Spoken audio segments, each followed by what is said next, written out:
Fun. Hey, there it is. We are here on a beautiful, beautiful Tuesday. I had to check the watch because I couldn't quite remember what day it was, but we did have a last minute cancellation, so it's just me today. However, I'm going to invite anybody who wants to jump into the show. I'm going to throw the link into the comments. So when we come back, if you want to jump in, let's have some fun. Let's have a talk. Let's do this. Practicing Polyamory, real-life perspectives from the imperfect people of polyamory. The mission of the Practicing Polyamory podcast is to provide a platform for all of the real-life, flawed humans that practice polyamory so that we might all learn from one another and grow as a community. Enjoy the show. I don't know. I love that song. I definitely made a good choice in replacing that from the original because that one gets me pumped up. I like it. I have a lot of fun. All right. Well, anyway, thank you all, as always, for joining me today on the show. I'm excited to say that I'm over 70. I think I'm over 70 subscribers on the YouTube. So I'm like that close. I'm this close. I'm this close. If you have not already, please head on over to YouTube, do a search for Practicing Polyamory Podcast. Okay, all three of those words. I was told today that if you just search for polyamory or podcast or whatever, there's a bunch of different things that come out. So Practicing Polyamory Podcast, hit that subscribe button. And if I get to 100 subscribers really, really soon, I get to get my own custom URL, and that'll make me super excited and happy.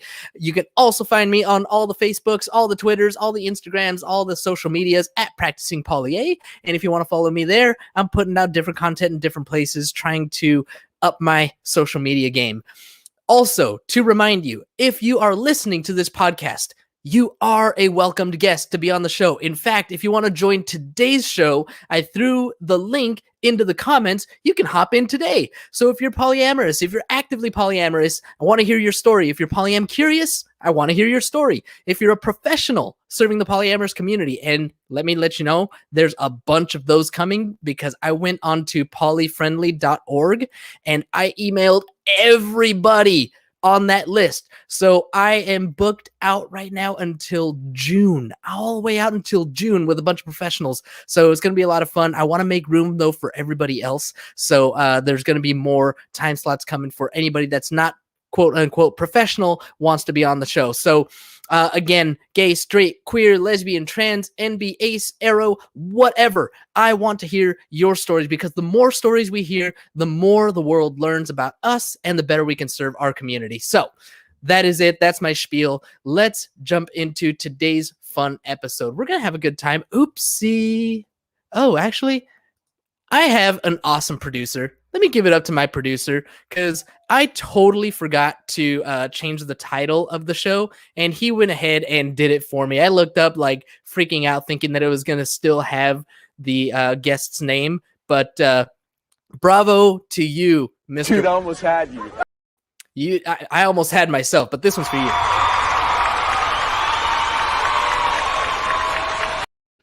You the man, you the man, you the man. Appreciate you. All right. So today's article is from where is it from? What is this address here? Vocal.media. Okay, that's cool. Whatever. And it was just, something that I looked up, something that I thought would be interesting to talk about. It's a bunch of different tips that this author by the name of Oceana Teffenhart. Wow, that's a good one. Just tips, just things that we need to think about, things that we should know about. When we're coming into polyamorous relationships, it doesn't matter whether whether it's brand new to us. I mean, a lot of the research that we're going to talk about, a lot of the research that we would go over is going to be, geared and directed towards people who are most likely new to the polyamorous world. If you are more experienced, you might find more value in some of the books out there. Right now, I'm reading or rereading, listening to, because I'm not much of a reader, to be honest. I do more of my learning through audiobooks, through podcasts, through watching videos, that kind of stuff. So I'm listening to, for the second time, Polysecure by Jessica Fern. So that's a really, really good one. Gets into attachment theory, which again I haven't read a ton about. This is kind of my first foray into attachment theory, is coming at it from a polyamorous perspective. But attachment theory in general has been around since the 60s, and very much geared towards monogamy, towards monogamous relationships, and the way that we attach to our monogamous partners, finding a way to detach from that and, rewrite it for the polyamorous perspective. That's something that Jessica Fern has done really, really well. So if you are more experienced and you want to get some good reading in, that's one very good recommendation. And actually, Tiffany Thoen, our intuitive eating coach from a couple of weeks ago, also recommended that book. So definitely worth reading, worth checking out, worth getting into. So let's get into some of this other subject material just for fun. We are going to talk about some tips when it comes to polyamorous relationships, period. The best polyamorous relationship tips just to make it work. One of the things that this article says is meet your partner's other partners, meet your metamors, and give them permission to be a partner. I had a little bit of a issue with this give them permission to be a partner thing. I'm thinking that this is coming from a couple's perspective. So if one member of the couple, is thinking that this other person coming into the relationship is going to be some kind of a competition or anything like that. I think that that's what it's speaking to, saying give them permission to be the partner. 60% of the time, it works every time. Right? When it comes to giving permission, I think that this is something that is more internal work as opposed to externally giving someone permission. If you think that you are in a position to give someone permission to date your partner, I promise you are setting yourself up for a world of hurt and massive failure in this polyamory life, because you can't control your partner. Trust me, I tried. It doesn't work. What ain't no country I ever heard of? They speak English and what? Oh man, Samuel L. Jackson will come after you and yelling obscenities, because it does not work. You do not want to be the partner that tries to control your partner. When we are practicing polyamory, one of the great things about it, one of my favorite things about it, is the autonomy that has come with it. I really have come into my own. Just some like background here. I was very much I don't know how to say it, a lover as a kid. I fell in love quickly. I fell in love hard. I fell in love fast. I fell in love for a long time. When I had crushes, I mean, I had a crush on one girl. Her name was Suzette. I had a crush on her from like 5th grade through till like 8th grade. And then I surrender to your will. I wish. I would fall in love and I would have these huge crushes, and like when it didn't work out, it would break me apart. Where was I going with that? I had this whole thing that I was talking about partners, other partners, giving permission. Oh, all of this, like this intense emotion made me very dependent on the affection that I got from that partner. It made me very possessive of that partner. It made me very insecure and jealous and all these different things. And one of the things that has changed, one of the things that I think changes a lot for people when we get into polyamorous relationships, is we find that we are actually our own people. We start to decouple, we start to detangle ourselves from this to become one mentality. And rather than being in a couple that always does everything together, how many of you have been in that situation before? Do you want to go there? Do you want to go there? Well, I don't know. Do you want to go? Nope, I don't want to go. Okay, I guess we're not going. Right? Doesn't that happen? Don't we recognize that and see that in our monogamous past? I know I do. I said, hold up, wait a minute. Right? Exactly. It's like, no, no, no, no, no. Now, if you want to go do something, you go do that thing. And if I want to go do something that you're not interested, I'm going to go do that thing and I'm going to have a great time. Whether I'm, Have a nice day. I am going to have a nice day. It's going to be a good time, and this is the great thing about it is we're not tied to what our other partner is doing. Now, getting back to this whole point of giving a partner permission, the whole thing that I was getting to is, when we are possessive like that, when we're holding on to our partner and thinking that we own them in any way, that's just going to set ourselves up for a lot of heartache in a polyamorous relationship, because we cannot be sitting here being the gatekeeper to our partner's relationships. I've seen a lot of times where people will try to hold back on feelings or whatever. Like, yeah, they're allowed to have a friend with benefits, but they're not allowed to have any emotional attachment. Right. Well, good luck with that, because when it comes right down to it, you spend enough time with people, and sex is a connecting experience, right? And so maybe you can have a friend with benefits and never actually have that emotional connection. If so, great. But I didn't think you had it in you. right? But to say that your partner is not allowed to try and put that kind of a rule, again, trying to give your your partner permission or take it away, it's just not going to work out well. So when it comes to meeting our other partners, this is also not necessarily a requirement. This is what we talk about, what we call kitchen table polyamory, which works. It's great. For me personally, that's my preferred method. I do want to meet my partner's other partners. I do want to know, because frankly, my partner has pretty good taste, right? I think so.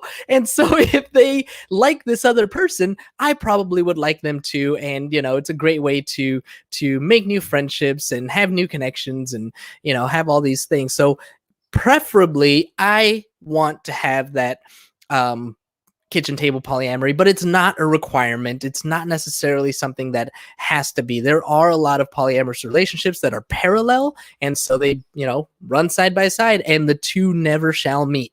And that's okay too. There's nothing necessarily wrong with that. It's just a preference.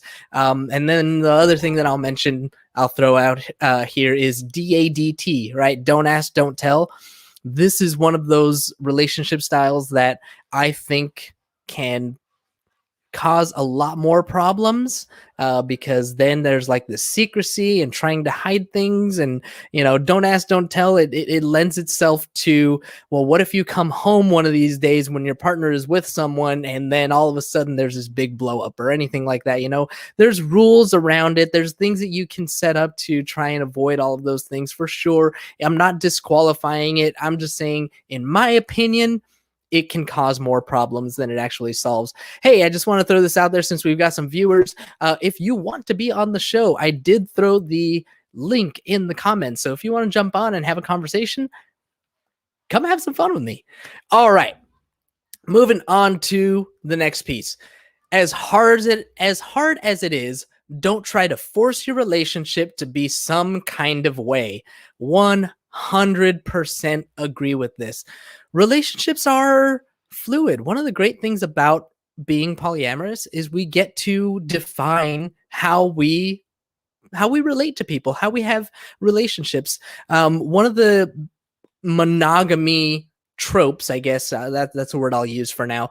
But one of the bases of monogamy is what we call the relationship escalator. So boy meets girl or whatever, right? Two people meet and they like each other, they love each other, they get very heavily involved, they move in together, they get engaged, they get married, they buy a house, they have kids, they raise their kids, they get old, and whatever, kids take care of them. Like, that is the relationship escalator. Each of these different life events is a step in that escalator. In polyamorous relationships, we often get rid of the escalator. We take that away. We don't necessarily say, hey, with every single partner that I'm with, I'm going to move in and have kids with and have a family and do all of these different things. It doesn't work that way. I mean, imagine being in 3 or 4 relationships and trying to have a home with all of them. I mean, if they all get along and everything's awesome, then cool, but that doesn't necessarily work that way. So we have gotten rid of the relationship escalator, which frees up the relationship style. It gives us a lot more space to really explore what type of relationship do we actually want to have from this person. As I'm listening to Polysecure, one of the things that she mentions is whether or not a partner is an attachment style partner, right? This does give us the ability to have, as I mentioned, a friend with benefits, where we don't have the attachment part of it, where we are not, that's not the person that we call when we're having a really rough time, when we're, when we're depressed, when we are stressed out, when we are, whatever, and we need to like vent and we need somebody to just hold us and tell us that everything's going to be okay. That person that we have maybe a friends with benefits situation with, that might not be that person, but maybe we do have a partner that is much closer to us, that provides that secure base or the safe haven. Those are words from that book again. And so if we have those partners, those are the ones that we reach out to. Those are the ones that that we have that kind of closeness, but it doesn't necessarily have to be that way every single time. Another term that we see thrown around in our community is comet partner. A comet partner is somebody who comes around once in a while, like a comet, right? Think of Halley's Comet. It comes once every 75 years, if I remember right. And so this comet partner might be someone who lives in another state or in another country, but they come to visit every couple of months or so when it's not COVID time. And so when that person comes to your area, maybe you guys hook up and you have some fun and, it is what it is and blah, blah, blah, blah. And you still keep in touch. Maybe you still text and, share memes and all these different things that you do to continue to create to nurture the relationship. But it's not someone that's a super important part of your life. They're not part of your secure base. They're not one of these, super, super attached partners. So again, as hard as it is, don't try to force your relationship to be some kind of way. Just allow your relationships to take whatever form that they're going to. I think that's another thing that people have trouble with when they're trying to date in a polyamorous world also.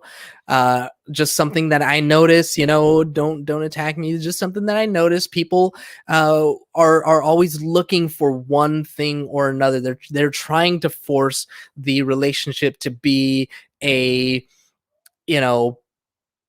whatever, they're looking for something very specific. And if they don't find it, then that's it. They're out. Or, they're really just looking for that partner, that secure base partner, the safe haven partner. They're looking for that really strong attachment as opposed to just looking for connection. For me, that's what it's all about. That's what I'm always looking for, is just connection. And, this is something that I've found in my life, regardless of being polyamorous. I enjoy connection. I like going to bars and just talking to people and laughing and having a few drinks, throwing things back, meeting new people, whatever. Always looking for the connection. It wasn't until, discovering polyamory that I was like, oh, this connection can go any way that I wanted to now. That's awesome. Right. But still, it's all about just finding the natural connection, finding people that are into the same things as me, finding people that want to do the same things as me. And now that I have polyamory, I don't have to force it to be anything other than what it's meant to be. All right, so let's talk about some things to look for when we have partners with other partners, and our partner is maybe not as attentive, right? This is one of the things that we see. So the caption says, don't keep score, but do keep an eye on trends. So if you're looking for the 1-for-1 type of relationship, right, where, well, you had a date night with this person, you had a date night with them on Tuesday, so I should get a date night on Thursday. That's not how it works. That's not how any of this works. Oh, perfect. Perfect. Couldn't have said it better myself. That's not how any of this works. Keeping score is definitely going to put you in a position where you're putting a lot of pressure on your partner, quite frankly. Your partner might not have the spoons, if anybody's read about that. They might not have the spoons to be able to do that every single week in and week out. And, they get a fancy date, now I get a fancy date. They get a road trip, now I get a road trip. They get a staycation, now I get a staycation. Like, it's not a tit for tat type of situation. That's not how this works. That's not how any of this works, right? Understand that your partner and find the security. Find what works. Look for that reassurance from your partner and understand that you are you to your partner. You are exactly who you are. And this is where we need to start finding security within ourselves. This is where we need to start saying, you know what? I'm your huckleberry. I am your huckleberry. And you know what? He might be your, what's another kind of berry? Raspberry. They might be your raspberry, but I'm your huckleberry. I don't think it means what you think it means. All right. I'm trying here. Analogies are not my strong suit. But the point is that what you are to your partner is exactly what you are to your partner, and nobody can replace what you are to your partner.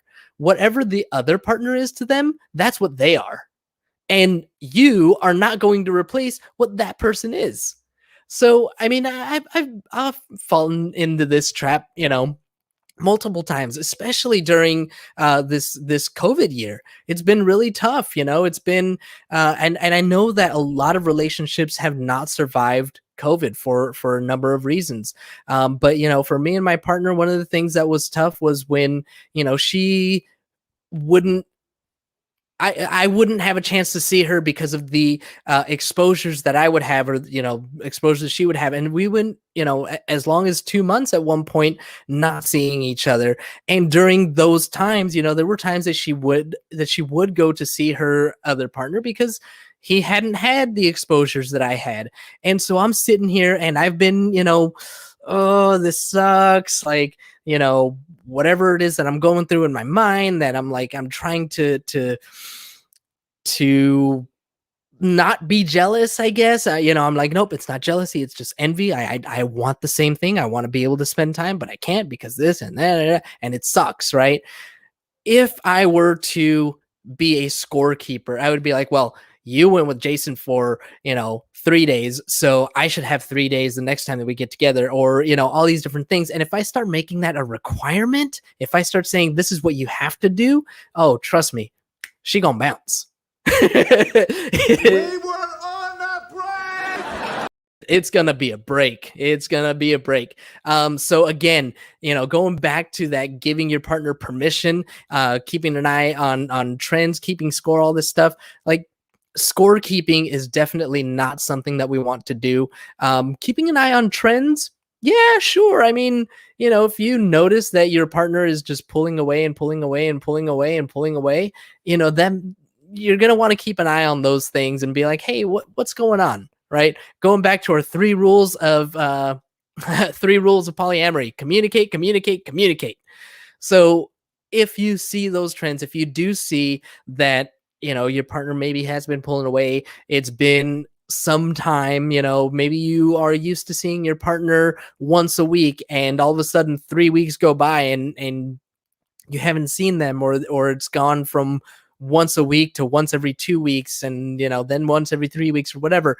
Keeping an eye on those trends is definitely a good thing, so that you can keep an eye on your relationship and kind of see where things are going. Again, a huge recommendation, a huge shout out to the Multi-Amory podcast. Do a radar, have that time to check in and see how y'all are doing, and keeping an eye on those trends in the radar. It goes over a bunch of different subjects. What Vanessa and I were doing was actually scoring each of those areas of our life and then keeping the past radar sheets so that we could kind of look over and say, well, last month we were at a 4 out of 10. This month we're at a 6 out of 10. Awesome. We're doing well, right? Or whatever. If it goes the other direction, you can talk about those things and see how to improve. All right. Next, it's not a competition and it's not a zero-sum game. Again, still talking about our partners, other partners. It's not a competition. I saw this great meme. It was oh, I know it was on Twitter. It was something like, I know you're her boyfriend. I'm her boyfriend too. You're just my boyfriend-in-law, or something like that.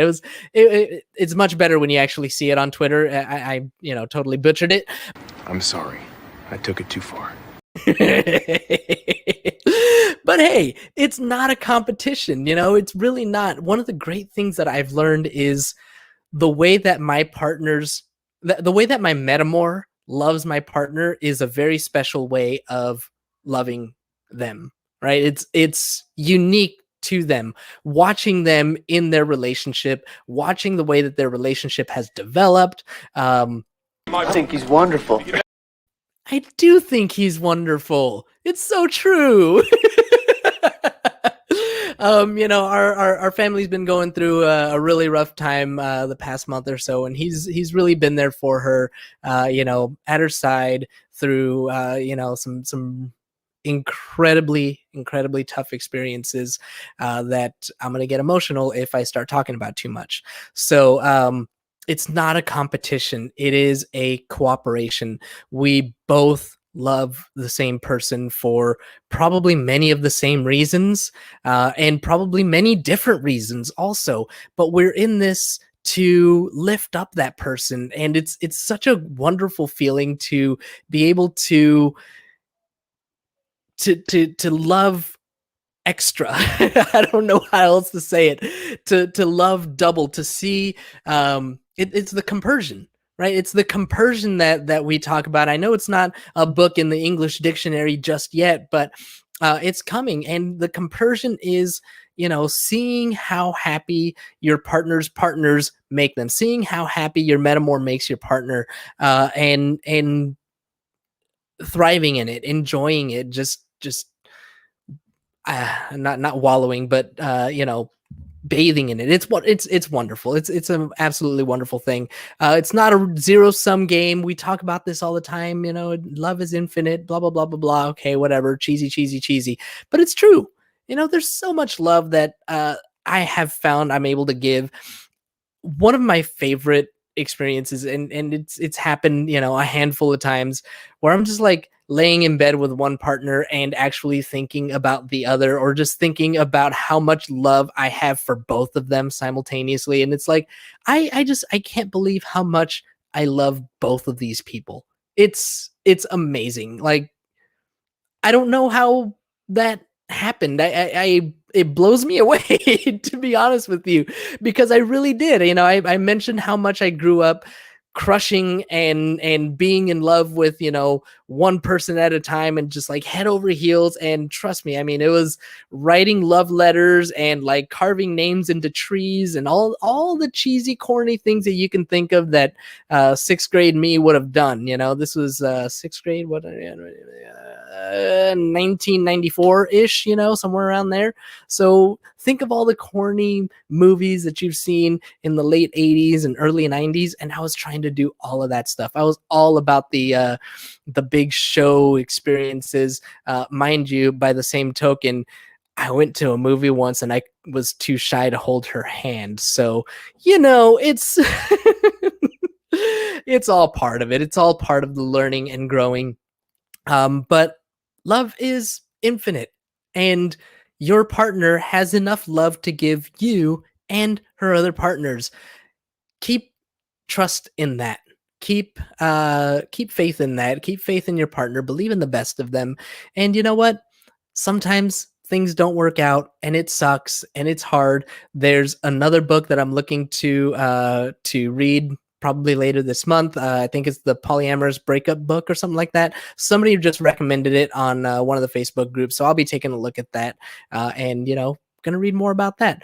But that is it for today. Hope you all had a great time. Next time that we do have a cancellation, I'm going to keep dropping the link into the chat, into the comment section. So I hope next time somebody will jump in and hang out with me. Other than that, I'm going to remind everybody that when you listen live, it is commercial free, but it's not when you download the podcast on any of your podcast applications, whatever. So if you want to avoid the commercial interruptions, catch us live Monday through Wednesday at 2:30 Pacific, or sign up for Patreon, where you'll not only get access to commercial-free RSS feed, but also Patreon-only content, which I have yet to create, but it's going to be a lot of fun when I do. I promise you that. And we're going to get preemptive Q&A with our professional guests. We have a lot of professional guests coming up. I may have overdone it with that, but that's okay, because we're going to still get everybody else in there. Anybody who wants to be a part of the show, if you want to be a part of the show, be a part of the show. You can sign up. Go to practicingpolyamory.com and you can sign up, and we'll have a lot of fun. We'll chit-chat. We'll have a good time.